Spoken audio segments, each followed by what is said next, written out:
Welcome to Mexico Unexplained, where we will explore the magic, the mysteries, and the miracles of Mexico. This series presents information based partly on theory and conjecture. The podcaster's purpose is to suggest some possible explanation, but not necessarily the only ones to the subjects we will examine. Here is your host, Robert Pirato. Welcome, and muy bienvenidos to episode number 380 of Mexico Unexplained, where we examine the magic, the mysteries, and the miracles of Mexico. I'm your host, Robert Pirato. In the annals of Mexican history, few figures have cast as long a shadow as Porfirio Daz. Serving as president of Mexico for 31 years during the late 19th and early 20th centuries, Díaz's political career is a complex tapestry woven with both accomplishments and controversy. Although his exact date of birth is unknown, Porfirio Daz was baptized on September 15, 1830, in Oaxaca, Mexico, and was most likely born a day or two before. Ironically, his baptismal date is the 20th anniversary of the eve of the Grito de Dolores, the call from Father Miguel Hidalgo that sparked Mexico's War of Independence from Spain. The future president of Mexico emerged from humble beginnings. The sixth of 7 children, Porfirio's father, José de la Cruz Díaz, was a common laborer of mostly Spanish descent. Porfirio's mother, Maria Patrona Mori Cortés, was half Mixtec Indian, and the other half hailed from an old Spanish family from Asturias, which had been in Mexico for hundreds of years. Porfirio Díaz's father died when he was 3, leaving Maria Patrona to raise the multiple Díaz children alone. Díaz's godfather would sponsor him to attend the religious seminary at age 15, where he would study to become a priest. World events would change the boy's path in life, however.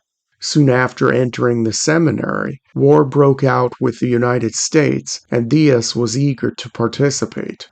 He joined a Oaxacan military battalion, but never saw combat.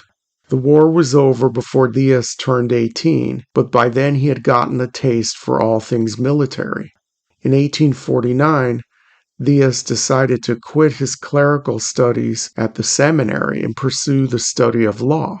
While studying law, Díaz became close to one of his professors, the native Oaxacan Benito Juárez, another future president of Mexico, discussed in Mexico Unexplained episode number 368. Díaz became a lawyer at the age of 23, and with thoughts of military service still in the back of his mind, he accepted a commission as captain in the National Guard in December of 1856. His military prowess became evident as he rose through the ranks, demonstrating strategic acumen and leadership skills that caught the attention of both allies and adversaries. In 1862, Díaz participated in the Battle of Puebla against the French interventionist forces, which is today remembered on both sides of the border as the Cinco de Mayo holiday. Díaz's military career showcased his commitment to the liberal cause, aligning himself with the forces seeking to establish a more progressive and secular Mexico. His early experiences in the armed forces laid the groundwork for the political ambitions that would define his later years. After a distinguished military career, Díaz shifted his focus to the complex world of Mexican politics. Mexico post-Emperor Maximilian was marked by instability and political fragmentation, providing fertile ground for ambitious leaders. Díaz emerged as a key player, aligning himself with Mexico's liberals while appeasing more conservative factions of Mexican society, like the Catholic Church. During Díaz's rise to power, he also became heavily involved in Freemasonry, eventually becoming the highest-ranking Mason in Mexico in his later years. Despite his attempts to play all sides, Mexico's political landscape was fraught with power struggles, and Díaz found himself at odds with various factions. In 1876, Díaz took up arms against the sitting president, Sebastián Lerdo de Tejada, igniting what historians call the Tuxtepec Revolution.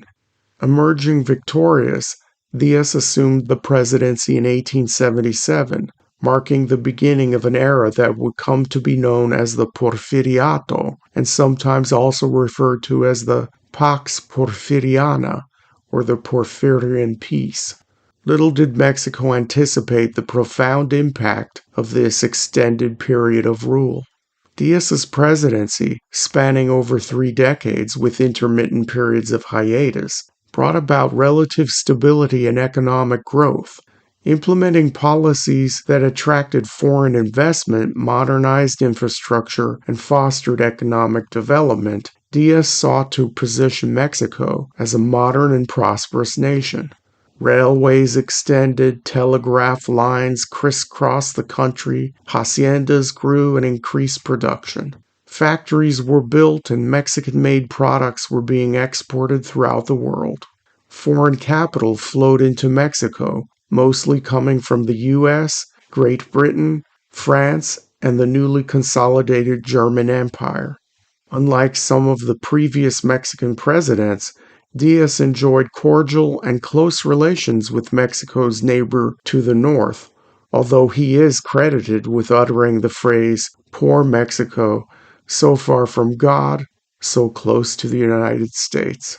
While most of Díaz's predecessors sought to break the power of the Catholic Church, as per the reform laws, under the Porfiriato, the church flourished and regained some of what it had lost during the Juarez years.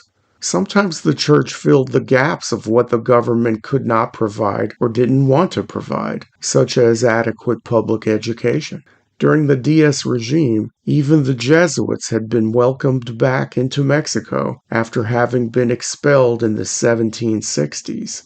The religious freedom in Mexico at the time allowed for Protestant missionaries to come into the country for the very first time, and with them came an influx of new ideas.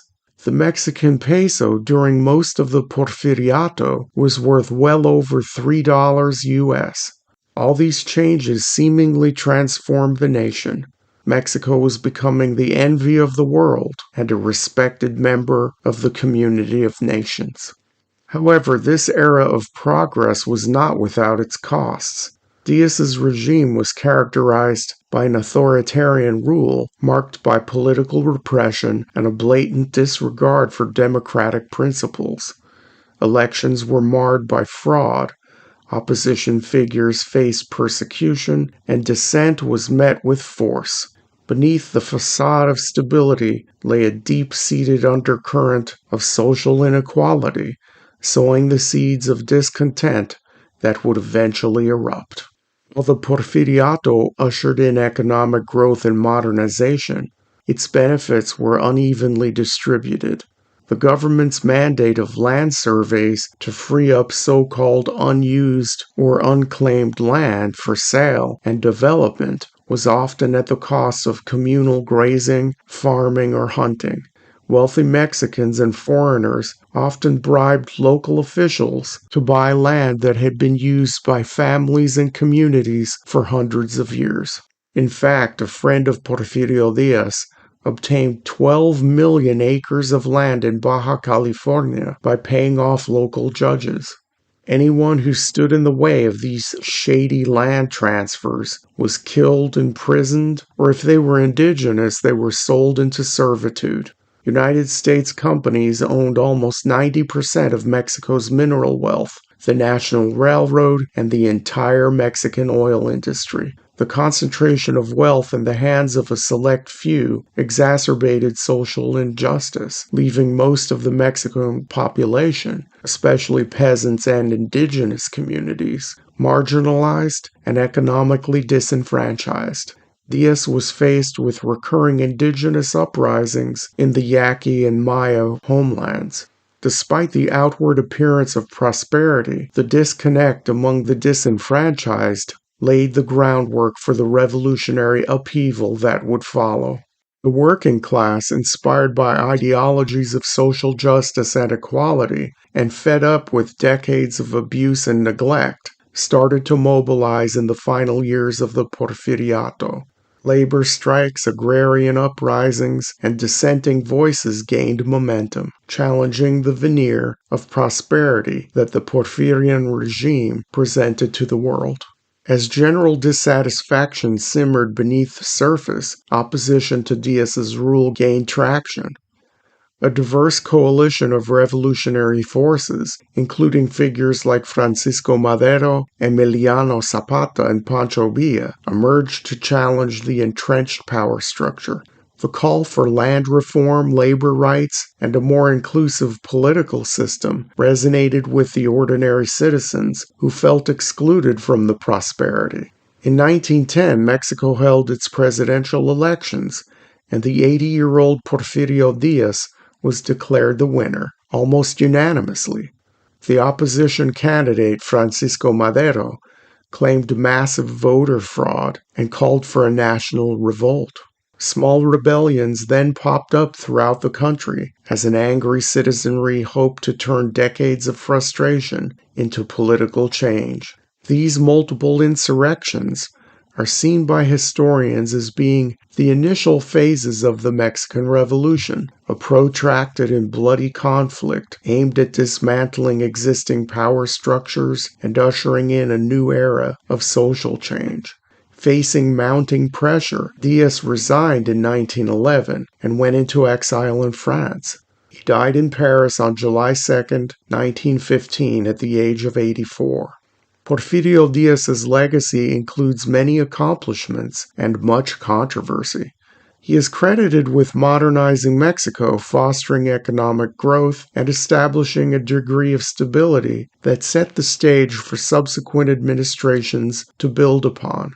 However, the human cost of these advancements, coupled with his autocratic rule, tarnished his legacy in the eyes of many.